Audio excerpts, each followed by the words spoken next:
কাউকে নিয়ে কোনো অভিযোগ রাখবা না। যে তোমাকে যত বেশি আদাবে সে জীবনে তত বেশি কষ্ট পাবে। কারণ কোন বান্দা যখন বান্দায় কষ্ট দেয়, আল্লাহ সব সহ্য করলো, বান্দা যখন কষ্ট দেয় এটা সহ্য করে, কারণ আল্লাহ তো বান্দাকে ভালোবাসে। যখন এক বান্দা আরেকজন বান্দাকে কষ্ট দেয়, আল্লাহ আরশ পর্যন্ত কেঁপে যায়। আল্লাহ এটা পছন্দ করে না, বরদাস্ত করতে পারে না আল্লাহ তাআলা। এটা এমন একটা লেসন, এটা আমি শিখেছি আজকে। এটা আমি আগে জানতাম না, এটা আমি আজকে শিখেছি।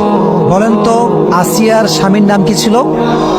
এত ওয়াজ করলাম এতক্ষণ ধরে, কোন ওয়াজে কি বুঝতে পারছেন যে আসিয়া তার স্বামীর সঙ্গে খারাপ ব্যবহার করেছে? ফেরাউন কি ভালো মানুষ না খারাপ মানুষ? হিসেবে তারা জুতা দিয়ে প্রেরণের কথা, জুতা দিয়ে মারার কথা।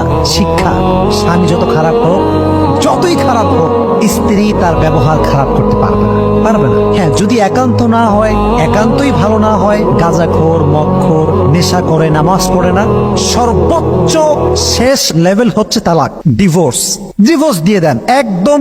সব নিয়ম কানুন মেনে, যেটা আপনার খুলা তালাক আছে, যেভাবেই হোক স্বামী থেকে পরিত্রাণ পান, কিন্তু খারাপ ব্যবহার করা 2 নাম্বার। 3 নাম্বার যে শিক্ষাটা, এটা প্রাসঙ্গিক না, অপ্রাসঙ্গিক। কারণ আসিয়ার জীবনে জানতে গেলে একজন নবীর জীবন জানতে হয়। নবীটার নাম কি ছিল? মাশাআল্লাহ, নাম কি ছিল? মুসা আলাইহিস সালাতু ওয়াস সালাম। এই যুবকরা হতাশ, আমরা অনেকেই হতাশ, যে যারে চাইছে আসে না কেন। অনেকে আছে না এরকম, যে বিয়ে করছে একজনে কিন্তু হয় না, আরেকজনে ভালোবাসে, এরকম যুবক ভাইরা হয় না? হয়। দেখো, একটা কথা এখান থেকে শিক্ষা আছে, আল্লাহ যার জন্য যা নির্ধারণ করে রেখেছে তা সঠিক সময়ে আল্লাহ দিয়ে দিবে। শুধুমাত্র অপেক্ষা করতে হবে, ভরসা করতে হবে একজনের উপরে। তিনি কে? দেখেন, ছোট্ট বাচ্চাকে ধরে একটা ছোট্ট টেবিলে, ছোট্ট একটা বাক্সে ঢুকায় ভাসাই দিছে।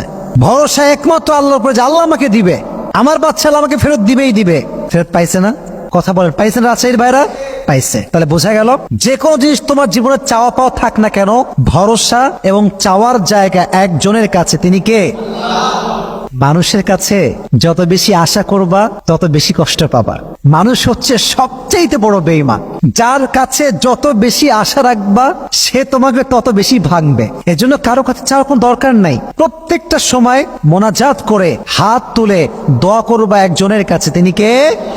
3 নাম্বার। 4 নাম্বার হচ্ছে, জুলুম করে কেউ কখনো মুক্তি পায় না। কথা কি বোঝা যায়? জুলুমের শেষ পরিণাম খারাপই হয়। জুলুম করে কে কখনো রেহাই পায় না। এই জন্য আমি তোমাদেরকে বলি, দেখো, এই যে মেয়েরা অনেক বেইমান আজকাল, অনেকে এই যুবকদের সঙ্গে প্রেম করে বিয়ে করে টাকলাকে, বিয়ে করে সরকারি চাকরিজীবী। মেয়ে বাংলাদেশে আছে না? কথা বলো, আছে না? নাই?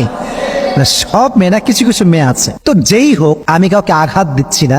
আমার কথা হচ্ছে, তোমাকে মানুষ যত কষ্ট দিবে তুমি তত বেশি চুপ, আর তোমার সব অভিযোগ, তোমার সব কষ্ট আল্লাহর উপরে ছেড়ে দিবা। মনে রাখবা, জালেমের দিন একদিন না একদিন শেষ হবে। কেউ তোমার দীর্ঘশ্বাসের কারণ হবে, কেউ তোমায় কষ্ট দিবে আর আঘাত করবে, সে খুব বিন্দাস আরামে থাকবে, এটা কোশ্চেন কালো সম্ভব নয়। কারণ এটা ন্যাচার অফ ল, এটা রিভেঞ্জ আছে।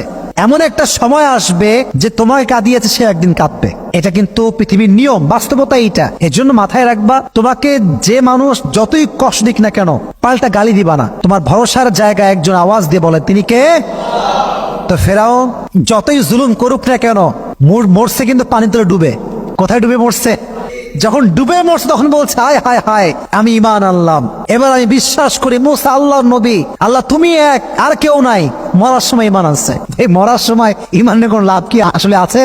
নাই। তাহলে বোঝা গেল, জুলুমের শেষ রক্ষা কখনো ভালো হতে পারে। জালেমকে আল্লাহর উপর ছেড়ে দাও। কাউকে নিয়ে কোনো অভিযোগ রাখবা না।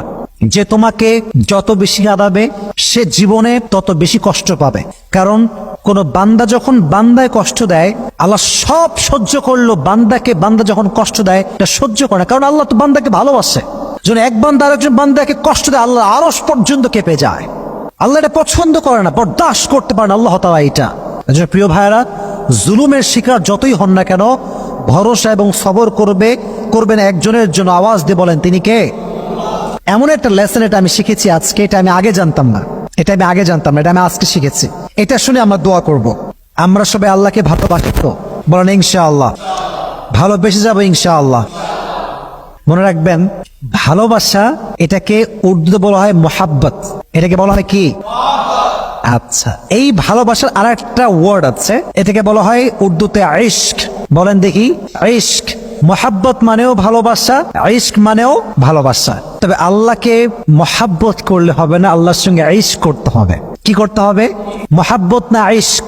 ইশক। এবার শোনেন मोहब्बत काके बोला। मैं आपसे सुनছিলাম मोहब्बत एक ऐसा चीज है जब कोई किसी को मोहब्बत करता है तो उसका भी ख्याल होता है, अपना भी ख्याल होता है। लेकिन इश्क एक ऐसा चीज है जब कोई किसी से इश्क करता है तो अपना ख्याल नहीं रहता, सिर्फ उसका ख्याल रहता है। ভালোবাসা হচ্ছে এমন জিনিস যখন কেউ কাউকে ভালোবাসে তখন শুধুমাত্র তারও খেয়াল থাকে এবং যে তাকে ভালোবাসে তারও খেয়াল থাকে, উভয়ের খেয়াল থাকে। কিন্তু ইশক এমন একটা জিনিস যখন কেউ কাউকে ইশক করে ফেলে তখন সে নিজেকে ভুলে যায়, শুধু তার খেয়াল থাকে যাকে সে ভালোবাসে।